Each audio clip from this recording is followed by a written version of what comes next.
Blessings 5. Mr. Celestine turned over the result of my latest attempt at recreating my magical yellow wraith in her hands, examining it from every angle. I hadn't really noticed the first couple of times, but she wasn't just looking either. Her magic was shifting through it, determining exactly what it did and how. She hummed curiously, slipping it onto her wrist and closing her eyes. I had learned over the last few weeks since our first lesson on wood shaping that I was not terribly good at it. I could handle growing plants fine, giving them nourishment and keeping them healthy too. The problems came when I tried to get them to do something they weren't terribly interested in doing normally. If I had to describe it, they didn't trust me? I hadn't gotten my credentials in order for them to bother listening to me? Malfurion could wake entire forests and turn them against his foes. The entirety of nature was at his beck and call after so many thousands of years of practice, of communing in the Emerald Dream. The spirits of the wild knew who he was and would answer when he asked. Mr. Celestine had built up a connection to her grove, to her farm, even Gilneas as a whole. She spent hours upon hours in her little grove, simply leaning against the trees and meditating, communing with them and blending herself into the spirits of the land until they could reach an understanding. Me? Not so much. As much as I could hear and listen to the spirits of Gilneas, I didn't do that. In part because the way Mama and I lived meant we didn't have much time to sit and meditate, to spend so long falling into a dreamlike trance. Largely because I was 8 and spent a significant amount of time vibrating with more energy than I knew what to do with. And also, the Emerald Dream, or rather the nightmare, scares me. But it was holding me back and I'd have to get better at it if I wanted to grow. Passable, Mr. Celestine said eventually. No better than the original, yet no worse either. She was disappointed. I'd learned everything else she taught me so quickly. I could heal almost as well as her after just 2 months, and my control over plants wasn't as fine as hers, but it was nearly as strong, that she expected me to be a prodigy in this as well. But I wasn't. Even with her disappointment, I let out a relieved sigh. At least this one had been a success. The first one I was overzealous with. It grew and grew until the trickle, more a gushing torrent on accident, I was feeding it with wasn't enough and it withered and died. Another I had starved before the magic could become self-sustaining, keeping it alive without my attention. The fifth had been the first to not go miserably wrong, but it also hadn't done anything except persist in a stable and preserved state of magic. All in all, this was my 7th attempt. I'm sorry for disappointing you, Mr. Celestine, I said awkwardly. She shook her head.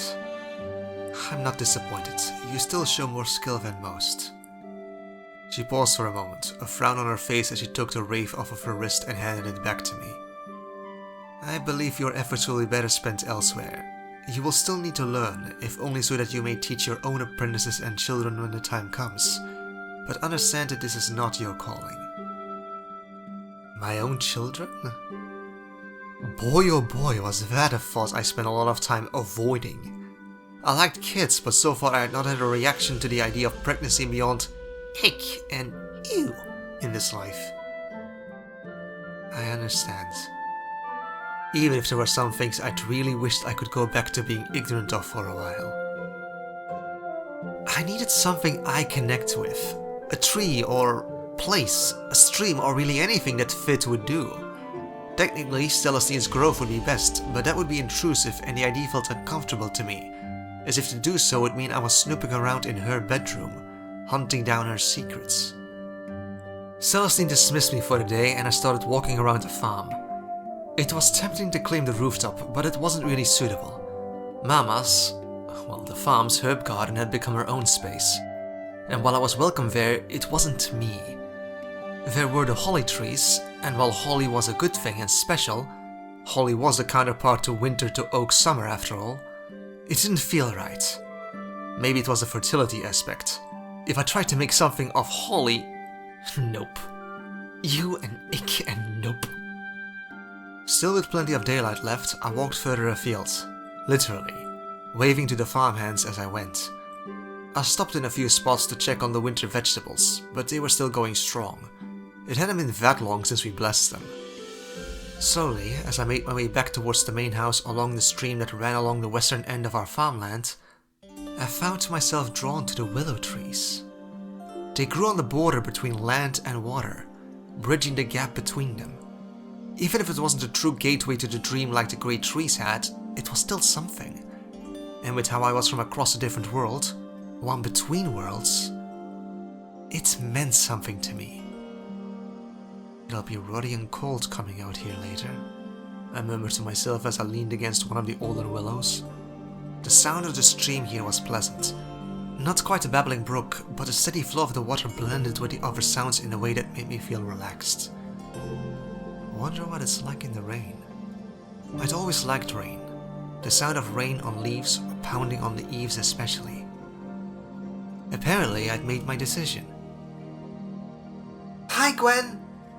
I jumped at the shrill yell behind me, turning around to see a giggling Emmeline being carried by Mama. "Hi!" she repeated, louder. "Hello, Emma. Mama." Mama looked better than she had done in a while, a smile on her face as she held the giggling little girl on her hip. It was sad there wasn't more of a family resemblance, but we were just cousins. Both Mama and I had very soft features, while even at 2 there was a hint of Celestine's hawk nose in Emma's face, and she had dark black hair to mine and Mama's shared light brown. "Celestine finished your lesson for the day?" Mama asked, catching Emma as she leaned forward to try and reach me and was about to topple over. "It's a little early." I shook my head. "Nuh-uh, I finished this, see?" I held up the spare Wraith. Finished making a new one. Still haven't managed any wood shaping properly, but I can make stuff. Which reminded me again of the idea of making something with Mama. "Do we still have the Mistthorn thread? I want to try to make something." "It's more..." "No!" Emma interrupted loudly, one grabby little hand pulling on Mama's sleeve while the other waved at me. "No! Gwen, play! Play!" Covering my mouth with my hand, I let out a giggle. "Maybe later, Mama? Sounds like someone wants attention." She smiled down at the pouting toddler and nodded. Play now!" came Emma's contribution to our decision-making. She had a few toys back in the house, a few wooden dolls with dresses passed down from Celestine, and more masculine figures from Robin's youth. The youngest of the 3 brothers, Thomas, spent time working as part of Keel's militia, and while he was on rotation he spent the time by whittling, so there were a bunch of animal figurines around too. It was a shame there weren't much in the way of games though. Complicated things with the boards and cards weren't really viable, as much as I wished I had a copy of Catan lying around. Jenga didn't have fiddly bits though, and I remember good times playing it with family as a kid. It was just regularly sized and well sanded wood blocks. There's something to think about. We settled down, sitting under the shelter of the trees beside the stream as Emma internally debated on whether she wanted to be in my lap and play with Mama, or be in Mama's lap and play with me. The frustration on her face when she realized she couldn't do both at once was adorable. In the end, she picked playing with me and sitting on Mama's lap, and I got to play patty cake with her. It wasn't something I remembered doing in my life in the before, though whether it was atrophying memories of childhood or because I never did it, I wasn't sure. Mama had used it as a way to help teach me coordination, though I'm fairly sure she saw it as just playing with her daughter. I knew I'd been frustrated my body didn't work the way I wanted it to all the time. "Roll I, pet it, mug it I, with an E," Emma sang, letting out a little giggle as her hand slapped against mine. As Emma got into the game, Mama picked up from where she had interrupted us. "Mistthorn thread, in the amount we have, is more for embroidery than wearing or knitting. I don't have much experience in applying magic to an object like that." A little bit of the shadow I thought was gone today flickered in her eyes, before a wave of determination washed it away. "But I can try." I nodded happily. I wanted to pump a fist in the air, but that had upset Emma. Honestly, looking at how she held my little cousin, how she seemed better today with Emmeline than she had been in weeks, I had to wonder if Mama wanted another baby. My father was obviously not in the picture, Mama and Celestine staying tight-lipped about him. but it didn't mean she couldn't. Even if she wanted to adopt, I wouldn't mind. I was growing up, and with my lessons, I had less time for her. No matter how much I love Mama, we didn't spend every waking moment together like we used to. And I also hadn't been much of a real child for all that long. I still had some aspects of one, of course, but just because my brain made planning things or considering consequences harder, didn't mean I wasn't aware of them. The emotional side of things, the way I could go from giddy to crying to giddy again in minutes was a roller coaster. But when it came down to it, I enjoyed it. No depressed malaise that lasted for weeks and weeks was well worth things going topsy-turvy every once in a while. Still wasn't looking forward to puberty though. Maybe on the outfit you bought me? It would be nice if it resisted the cold. Gwen! Emmeline huffed, irritated that I wasn't paying her my full attention. Sorry, Emma, I said, leaning over and kissing her forehead and getting a short giggle before she went back to pouting. I just wanted to talk to Mama a bit. Is that so bad? I looked her over. Maybe we could get her involved a little. She wouldn't be helpful, but even if it was just fetching things, she'd feel involved. Part of the work. And by watching, she could start learning. Maybe we could use some of the rest we have to make Emma a nice ribbon too. Something to tie her hair up. I could do with one as well. I took Emma's hair and held it up in 2 little batches of pigtails, showing what I meant. Yes! Gwen, ribbon! She seemed fascinated by the idea. Then, after just a couple of moments, she craned her neck to look up at Mama. Ribbon, please? That's a wonderful idea, Gwyneth, Mama said. As a wide grin broke out on my face, I crawled over, shifting Emmeline out of Mama's lap and into mine as I claimed her spot. The sound of the stream, the beat of Mama's heart, the happy babbling of my cousin, everything felt like it was going well again. Maybe once we were done I could give Mama my wraith, the old one, the one we made together. I didn't need it anymore and it could help with her magic, and it would be something of ours that we made together for her to keep, while I went with Mistress Celestine to be installed as her official apprentice on the winter solstice. I let out a long, slow breath as I sank back against the willow tree. The sound of water really was helpful for me when I tried to meditate, and the tree itself, it along with all the others along the waterside were connected. All living things were to some extent, all tied to the Emerald Dream and the rather nebulous Spirit of the Wild. But on a more practical and understandable level, this dream had its own ecosystem.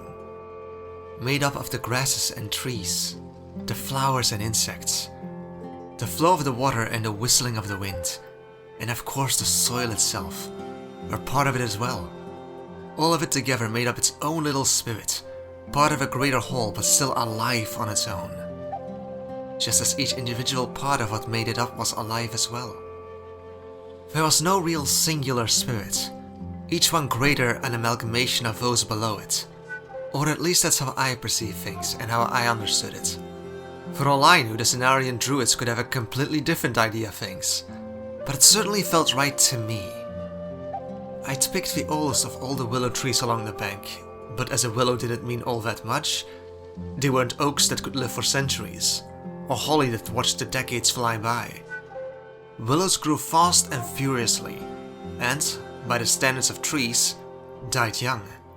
It still remembered the time before Celestine, back before magic had been actively used here, but it had always known the cultivated fields that bordered the strip of riverbank left wild to soak up the spring floodwaters. If it felt anything about me being there, I'd say it was mild curiosity. Everything here did. There was even a squirrel that was napping in the branches above me, and a few birds had paid a visit too. Despite my belief that the willow was positioned along the border between land and water, I hadn't managed to sink into the dream, but over the last couple of weeks I had gotten something out of it. The local plants seemed to be more willing to listen to me, though they still deferred to Celestine. It would be years and years before they truly let me command them with authority, but it was a start. And I got productive things done as well. Meditating didn't mean you did nothing. I could still work, use my hands, so long as it wasn't something that required much thought. Both of Emma's little hair tie ribbons were done, and I was working on one for Rosa now.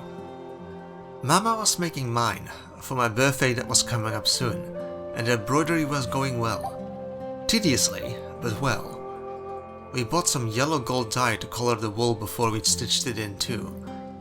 It was hard to tell if it was really becoming magical or not, but I felt tired in ways I shouldn't after we stopped each day, which I took as a good sign. My wandering thoughts were interrupted by something wet landing on my head. A moment later there was another. As I let myself back up, I heard the sound of rain on the leaves, and in the water more clearly. It had just faded into the soothing background before. Well, bugger, I muttered. It was well and truly starting to pour buckets, and as much as I liked the rain, I couldn't stay out in this or I'd get sick. My birthday was only a few days away, and straight after we were leaving for the Black Vault. Somewhere deep inside, the initiation would take place. I had my suspicions on where, but I couldn't be sure. Time for more embroidery at Mama, I guess. I stood up and pulled the hood of my cloak over my head. It really was a nice cloak. Water-resistant wool and so very warm. Bye, I said to the trees. Though they couldn't really hear me, there was something of an acknowledgement I was going. Much more of him reacting to the rain, of course, but still. The spirits did notice me somewhat. Progress! I wasn't sure how long I'd been outside. The skies had been completely clear, and I'd finished up my morning lesson with Celestine before settling in, and now there wasn't a speck of blue or white anywhere. Grey and black skies all around. It wasn't totally dark, but very gloomy. As I rushed to get back to the house, the rain seemed to get even heavier, and my attempts to dodge the growing puddles and tracks of mud didn't work out great, leaving me with splotches on my legs and skirts. I was going to have to clean that off before it set, or it'd be truly miserable getting rid of it. And I liked this skirt. It was comfy. The door was open, with Mama waiting, and I slipped past her. Gwyneth, you should know better, she scolded me, taking my already sopping cloak off my shoulders. Take your layers off and put anything clean to dry. The mud needs to go before it sets. I rolled my eyes at her, though I still smiled under her attention. Then you go sit by the fire and don't move. Yes, Mama, I answered dutifully. I wasn't that cold, and the cloak had kept the worst of it off me anyway. Would have been nice if it was snow rather than freezing rain though, or even hail. I lost track of time while meditating. Finished Emma's ribbon though? She clicked her tongue. That's nice, she said, only half paying attention to my words while she continued to fuss over me and help me pull off my muddy and wet clothes. All my underthings were dry at least. Erwin made sure we saved you some lunch, Robin said from where he was chipping away at a chunk of wood. I really needed to pick up some woodworking skills, for mechanical things, not magical, if I wanted some of my ideas to be possible. Supper's not for a while yet. Thank you, I yelled back. And thank you, Mama. Food sounded good. My stomach might not be rumbling, but I was hungry. Mud first, Mama ordered. I rolled my eyes again and went to tend to it. By the end I was colder than when I'd started and beginning to shiver. Even by the fire, the water was still fresh from outside and thoroughly chilled. Wouldn't have to worry about getting water from the stream for a bit at least. The butts would all be filled up. Mama soon wrapped me up in a blanket and forced me into a comfy chair, where she bundled more on top of me. It was kind of annoying, I didn't need that much coddling, but I liked the attention. I'd missed Mama's fussing. The warmth, along with the snipping sounds of Robin's knife on the wood, and the clicky sounds of Mama's weaving, left me starting to doze. Before long I had Emma warming her way in as well, Celestine coming down to speak with her husband. It was peaceful and comfortable. Wonderful autumn days with family at home. My old life had a lot of things this one lacked, like plumbing. But I was still happy here.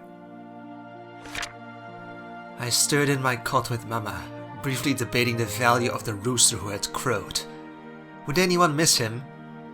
I'd stayed up late with Mama finishing the embroidery last night and was tired. My eyes snapped open. It was my birthday! Honestly, I was a little jaded about birthdays after so many in my previous life, and 9 wasn't a particularly important one to begin with. But Mama made them special. I wriggled out of her arms and slipped out from under the blankets, wincing as my feet hit the cold floor of the house. I needed to dress up today, and then pack everything away for the trip tomorrow. Annoying, but worth it. Mrs. Tilda had finished the order, but I hadn't gotten to try on the clothes yet. They were cute and I liked them, and wanted to see what they felt like. There were even shoes! Actual shoes! Not just foot wraps. Cute little boots with bows on them. Happy birthday, Gwen, Mama said, pushing herself up behind me. Excited? I nodded vigorously, but something caught my eye out of the window. Snow! The first real snow of the year too. It had gotten cold enough for a frost or sprinkle here and there, but proper snowfall? It must have changed from the rain that kept going and going overnight. It's pretty, I said, rushing over to and pulling myself up to peer over the windowsill better. Can we show Emma how to build a snowman later? It looked like there was enough of that, and this would be the first time Emmeline was old enough to experience snow. Or maybe she remembered it from last winter. Rosalind was still just 8 months old. It was definitely her first, but she wasn't really moving around yet, and wouldn't get to experience it. If anyone was even silly enough to let her outside. Of course, my little blessing, Mama said, coming over and kissing the top of my head. It's your day after all. I hugged her tightly before going back to the parcel from the tailor. I wanted to see how it looked. I knew what the vest was like since that's where we put the embroidery, but the rest I hadn't even seen yet. Mama sighed as my exuberance so soon after waking, but helped me unpack things and put it all on. There were quite a few layers and it was very different from the simple tunics, trousers, shirts and skirts I was used to. The small clothes were such an improvement that I was going to hate the days I had to wash them and wear the old ones. And they were more modern than I was expecting. Not that there was elastic or anything, but they had the same kind of cut and style one would expect of a 21st century set of knickers. No braziers, of course, I didn't need one yet. That was going to be something to get used to over the coming years. It felt really nice to wear, and the boots felt supportive, which was so different from the foot wraps I've gotten used to, or even the shoes I wore in my last life. Extra wide feet sucked, and it made finding things that were merely uncomfortable rather than agonizing a pain. Well worth the measurements that had been given to the cobbler. Mama draped the last piece, the shawl, around my shoulders and stepped back, a hand on her hips as she appraised me. You look wonderful, she told me. I wish we had a mirror, I said, twisting and turning to try and get a look at myself. I liked it a lot. But I really, really like it, Mama. She does? Happy birthday, young lady. Are you enjoying it so far? I turned to see Robin coming off the stairs. Uh-huh. I'm going to build a snowman with Emma later. I paused, realizing I should ask permission before taking his daughter out into the cold. She'll stay bundled up and will come in and sit by the fire as soon as we finish. He chuckled, moving to restart the fireplace from where it had simmered down overnight. She'll love it, I'm sure. Take care of your cousin, you hear? Of course! Before you run off, there's one thing missing. Mama pulled out a ribbon we'd finished along with a comb. Come over here, she said, sitting down on our cot. I moved up and let her turn me around, relaxing as she gathered up my hair and carefully brushed it. While she did that, Mistress Celestine came down, carrying Emmeline with her. Good morning and happy birthday, she said, putting Emmeline down on the floor where she trundled up to me. No lessons today, just be ready for tomorrow. She shared a look with Mama and I glanced between them curiously before I remembered to reply. Thank you, teacher, I said. And hi, Emma. Looking for your ribbon? Mm-hmm. Nearly done, little blessing. Stay still. Mama said. She lifted up my hair into a ponytail and tied it off, and Emma pointed above my head and giggled. I heard you say it like a mirror, Robin said, walking over, carrying a freshly polished copper lid. Not perfect, don't have none at all, but this'll do ya. The reflection was distorted, but I was adorable. 2 layers of ruffled skirts, the white underlayer just barely peeking out from under the red top, with a trailing and embroidered brown vest dangling over them made for a lovely effect. The white shirt that went under the vest would be annoying to keep clean, but it was good. And the vest was all nice and secure too, fitting well with a good bit of room to grow. And as the last piece of the outfit, a shawl with an attached long cape and hood on, so I could keep the rain off. It wasn't as warm as my cloak, but it all looked great. The little boots and their bow ribbons especially. But the bit I was staring at the most? The carefully, painstakingly stitched embroidery. It wasn't the best, and I'd gone for simple things when setting it up, but it was cute. A long vine that looked along as the connecting thread between all the pieces. An owl. Little houses and trees for warmth. A stitched in sun. I could feel the magic in it keeping me warm. But beyond that, I didn't know what it did. We didn't really have the experience to be sure, and there were no convenient stat blocks to say what it did. It was childish in a lot of ways, but I was still happy with it. I carefully put the pot lid to the side before turning and tackling Mama with a hug. Thank you, I yelled, hugging her as tightly as I could. Thank you, I love it, it's so pretty. You are so pretty, she told me, Robin adding his own agreement as well.